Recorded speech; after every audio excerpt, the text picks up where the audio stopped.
Hi everyone, I'm Sharon Tenenbaum, and today I want to talk about the basic fundamental tools within Photoshop that we use very often in the process of long exposure photography. Now, as you've already suspected, long exposure fine art images don't come out of the camera straight in their final form as you see it. These techniques require a fair amount of post-processing adjustments. It's not a straightforward photojournalism type of photography where what you catch in the camera in a split second is your immediate image that you print out of the printer. The purpose of this tutorial is to teach you the basic tools and skills within Photoshop that you're going to need for long exposure fine art photography. Now, Photoshop offers a world of graphic possibilities and is certainly overwhelming when you're tackling it first. But for the purpose of long exposure fine art post-processing, there are only just a few basic tools that you need to know in order to get started and produce extraordinary images. The first thing that we're going to talk about is adjustment layers and the concept of layers within Photoshop. Secondly, we're going to talk about masks in adjustment layers, and then we're going to go and talk about the brush properties, the diameter, hardness, opacity, and flow, and then finally the clipping mask. So let's move on to Photoshop and get started.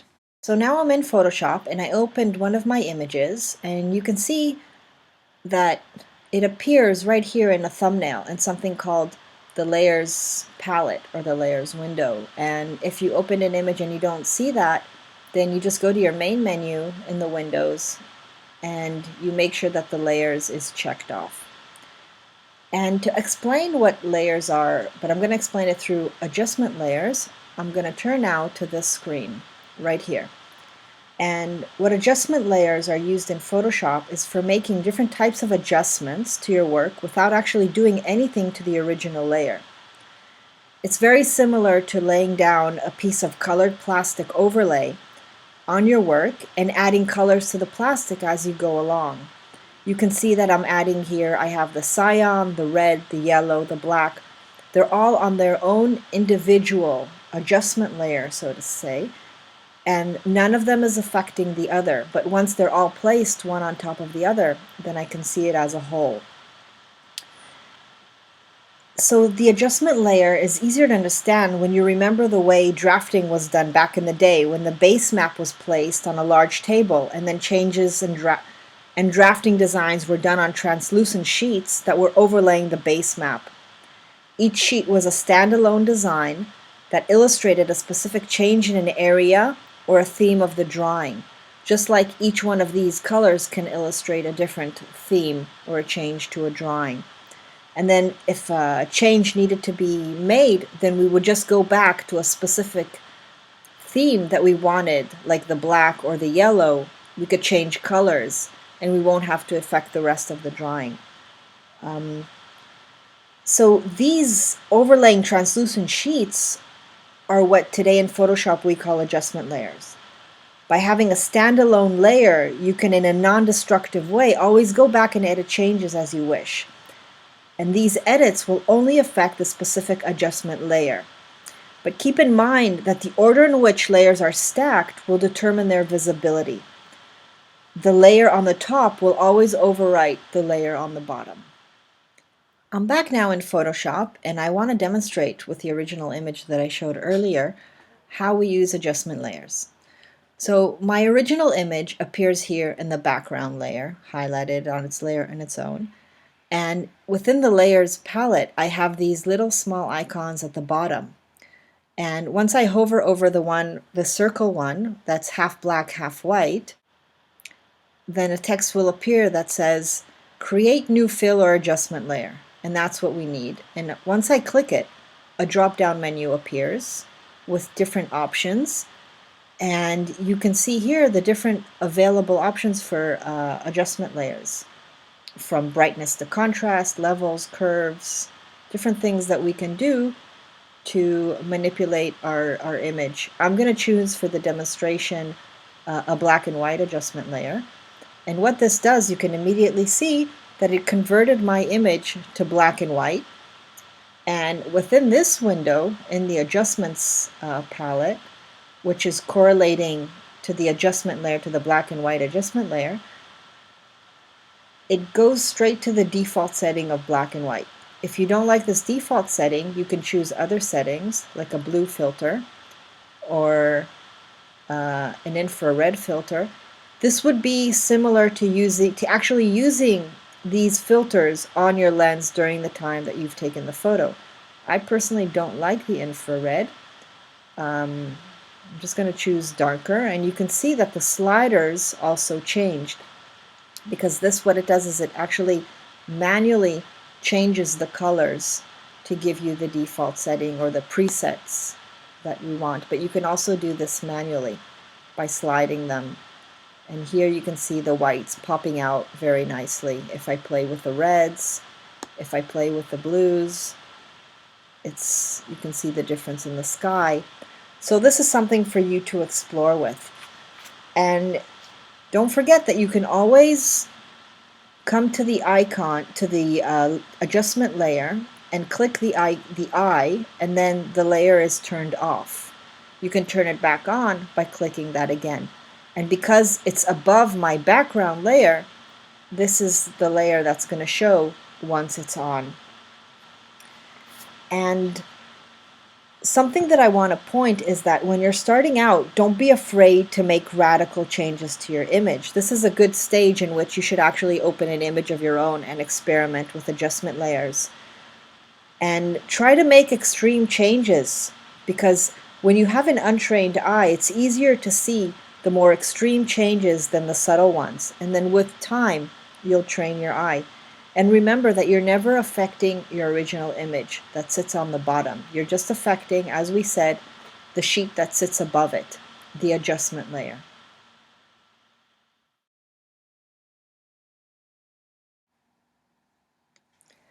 Now that we have an understanding of what an adjustment layer is, I want to take you a step further and explain the mask adjustment layer.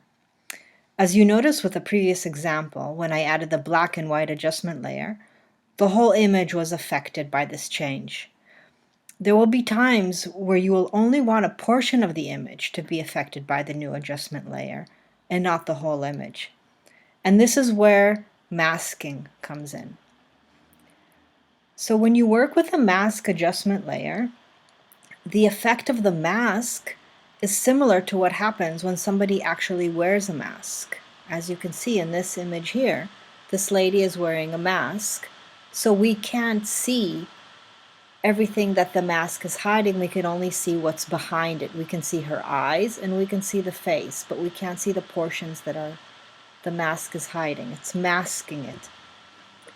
So everything behind the mask is not visible, and everything else is visible.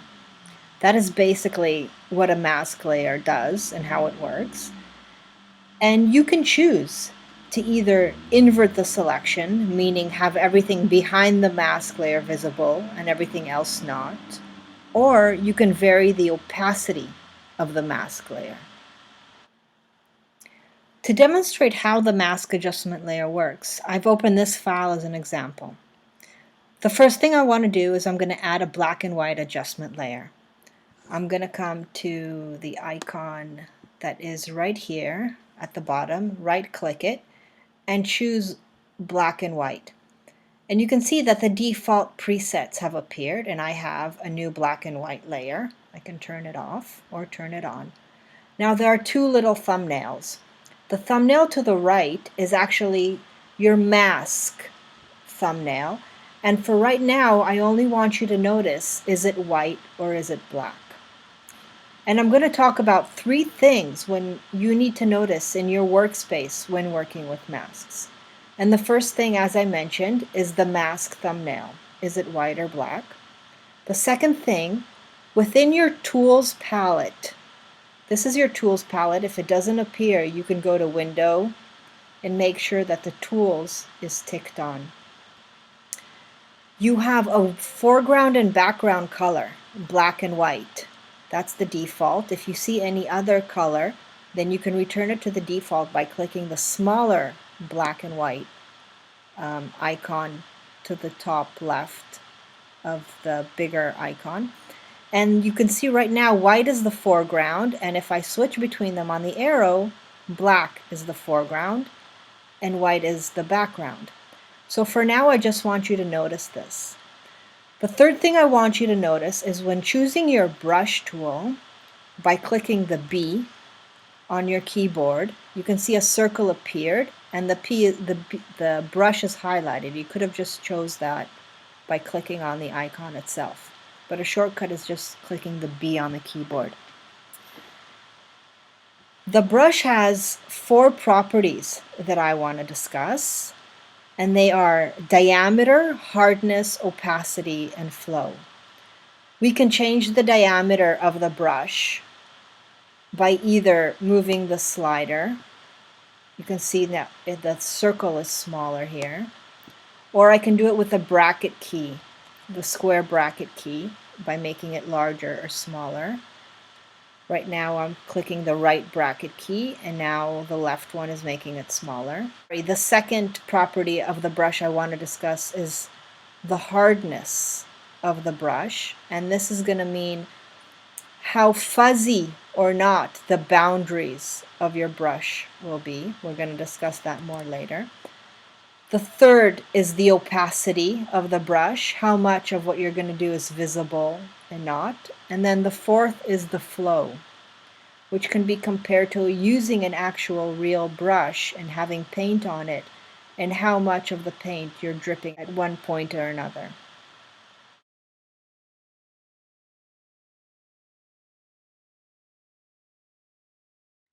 As I explained earlier, whenever you create an adjustment layer, it's automatically created with a mask, with this thumbnail right here, and the default is white, meaning that it's visible. It could be explained like a clear sheet of glass overlaying your original image. Now, if I click the icon, you can see a white frame appears around it. So I'm highlighting right now the mask. And I can turn this mask to have a black overlay, meaning it's as if I'm taking a sheet of glass and painting it with a black paint over it so nothing will be visible. By clicking the Command or Control I, I'm inverting the visibility of the mask. Now you can see that it's completely black, meaning I'm not showing the effect of my adjustment layer. It would be just the same as if I would have completely turned it off. And I could reverse that by again clicking Command or Control I. And now it's visible, it went to be white again. So what this shows is that white means visible and black means not visible. Now this is affecting my entire image. I can choose specific portions within the image that I want to be affected and not. And I do that with the help of my brush. So I'm going to click the B for the brush, or choose it out of the Tools palette by simply clicking on it. And now I'm going to notice which color is my foreground and which is my background. Now again, I'm repeating. Black is not visible and white is visible. So if I have black as my foreground color, I am now painting with black, meaning I am not going to show areas that I'm painting. So if I'm brushing this man out, it's as if I'm taking my clear sheet of glass and painting these areas in black so that my adjustment layer is not showing in these areas, but rather what's underneath it. And what's underneath is my original color image. This could be explained to the woman that was wearing the mask. These would be her eyes because these are holes through the mask. And you can see that on the thumbnail, on the mask thumbnail, white means visible, meaning white is showing my black and white layer. But the black that I'm highlighting with the brush that I'm painting in, that I'm masking in, so to say, is not visible. Meaning this layer, the black areas within the thumbnails, are not visible.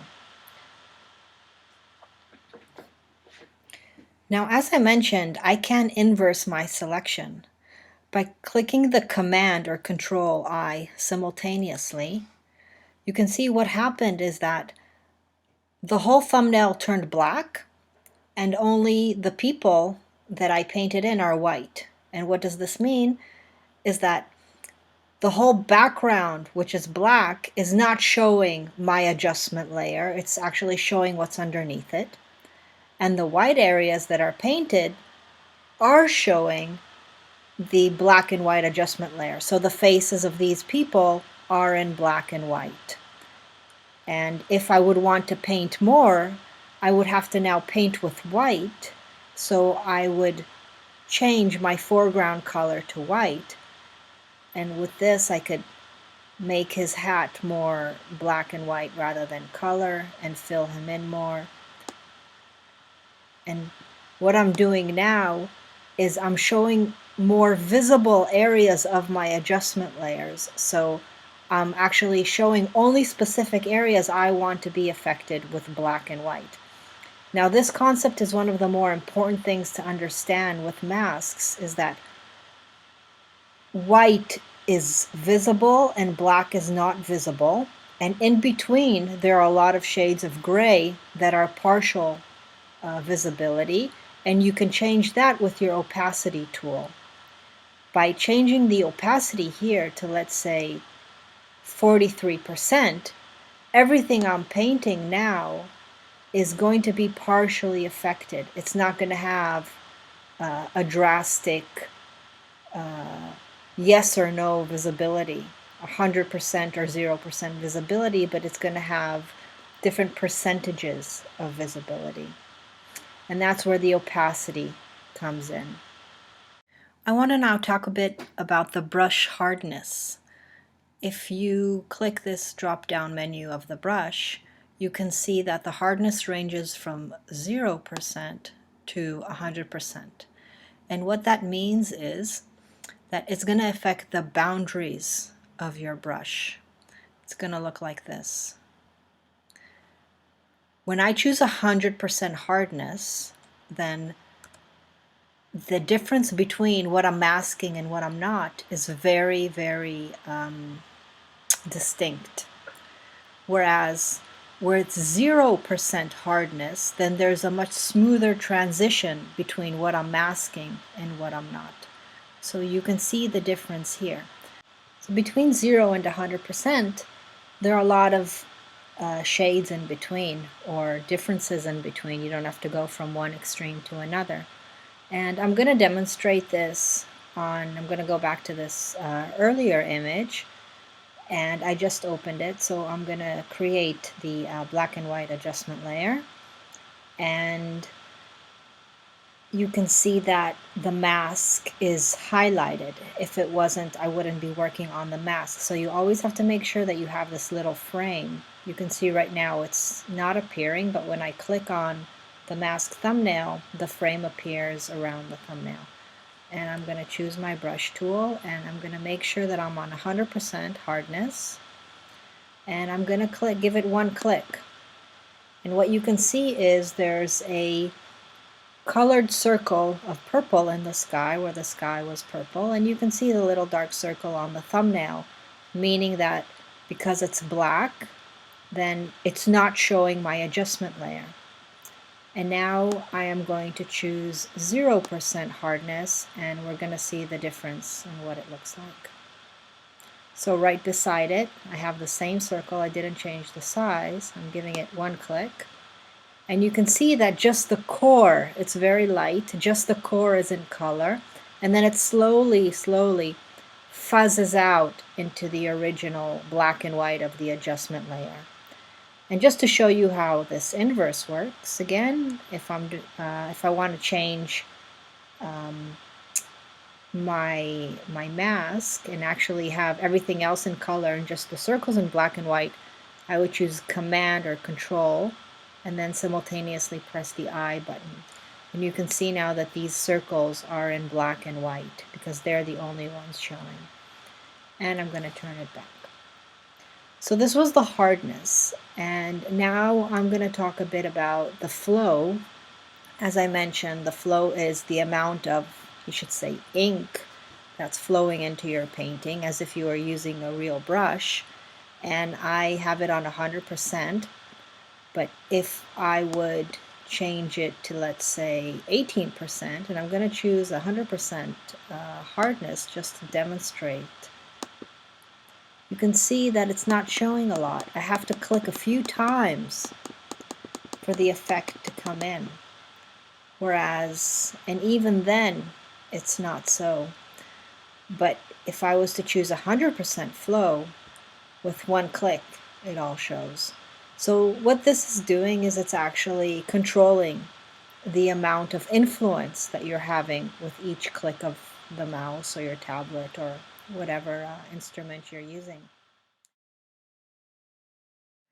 The last item I want to talk about in this session is the clipping mask, which is an adjustment layer that only affects the masked area within the layer below it. Now, it's a bit difficult to understand, and I'm going to demonstrate this through an image that I've already opened. And you can see that in this image there are two distinct areas. There's the black and white area within the image, and then the colored area that I masked out and kept the color of the original structure.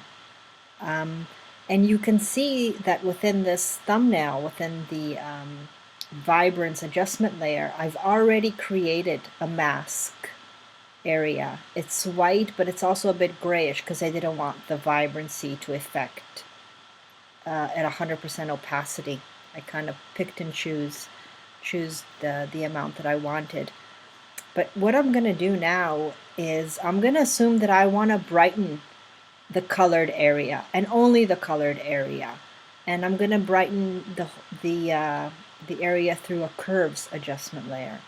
So I'm going to come to my adjustment layers and right click and choose curves. And let me just fix the histogram. And I'm going to pull up the histogram up. Whoop, a bit too much. But there. But you can see now my whole image is affected. The areas that I want and the areas that I don't want. The black and white areas and the colored area. And I only want this difference to affect the masked area below it without needing to choose again and mask out the desired area. So what I'm going to do is I'm going to come to the curves adjustment layer thumbnail, right click it, and then choose create clipping mask. And you can see that automatically there was a little area, a little arrow that was created right here. And that means that it's only affecting this layer. And you can see the difference of before and after. You can see how the saturation went down a lot when I brightened it. And without it, it's much richer. I'm not necessarily going to stay with this difference, but I just wanted to show you the idea of a clipping mask. And just to repeat that, I'm affecting the white masked area when we talked about white is visible and black is not visible. So this is the end of this tutorial. I hope you've learned a bit more about the fundamental tools that you're going to need for post-processing long exposure images. And now it's time for you to go back to your own photos and experiment with the things that you've learned throughout this tutorial. Good luck and see you soon. Bye.